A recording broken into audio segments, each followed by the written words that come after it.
Hi students, today we are going to discuss the concept of point object. Okay, in this chapter called motion a straight line, actually we are dealing with a particular type of motion called translatory motion. Okay, so first we want to discuss what is actually meant by translatory motion. Let me explain with an example. Here you can see a body is projected from a point A to B, and the body is moving along a curved path that is actually called a parabolic path. Okay, and in this case the position of the body is completely changed from the position A to B. So we can call this motion as what? Translatory motion. So translatory motion is the motion in which the position of a body changes completely from one point to another point. Okay, to study this type of motion, we have to treat the objects around us as point objects. Okay, we can see the objects around us are extended bodies. That means it has a definite size. For example, a car, a train, all these objects has what? Particular size. So they are called extended bodies. So we have to treat them as point object. We know that a point means it has no size. So treating a object as a point object means we are neglecting the size of the object without neglecting its mass. Okay, so there is a question, how can we neglect the size of the object? For that we have a condition. The condition is this one: we can neglect the size of the object compared to the distance traveled by the body.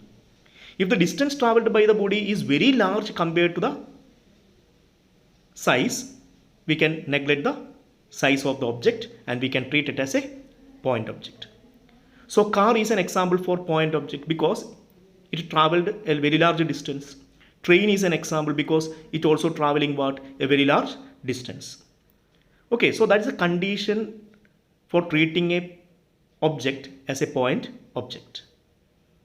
Okay, so there is a question, can we treat Earth as a point object? We know that Earth is a huge body. Okay, it is larger in size, but we can treat Earth as a point object when we study the motion of the Earth around the Sun. You got it? During the motion of the Earth around the Sun, it traveled a very large distance, and compared to the distance traveled, the size of the Earth is very small, so we can neglect it. In this way, we can treat what? Earth as a point object. At the same time, we cannot treat Earth as a point object when we are studying its motion. What type of motion? Rotational motion of the Earth about its axis. You got it? Because with respect to the axis, the distance traveled is 0 because it is rotating about a fixed axis. So we cannot neglect the size of the Earth in that case. So we cannot treat Earth as a point object when we are studying its motion, that means rotational motion about its own axis. You got it? Okay. To understand this concept much more clear, we can discuss some questions from NCERT. The question is, in which of the following examples of motion can the body be treated approximately as a point object? And we are given 4 cases. First one is a railway carriage move without jerks between 2 stations. Second one, a monkey sitting on top of a man cycling smoothly on circular track. Third one, a spinning ball that turns sharply on hitting the ground. Fourth one, a tumbling beaker that has slipped off the edge of a table. Okay. In the first question, we can treat the railway carriage moving between the 2 stations as point object because the 2 stations are separated by a very large distance. So the carriage is moving one station to another station means it is traveling a large distance. Compared to that distance, the size of the railway carriage is very small. So we can neglect the size and we can treat it as a point object. Okay. In the second case, A monkey is sitting on the top of a man cycling smoothly on a circular track.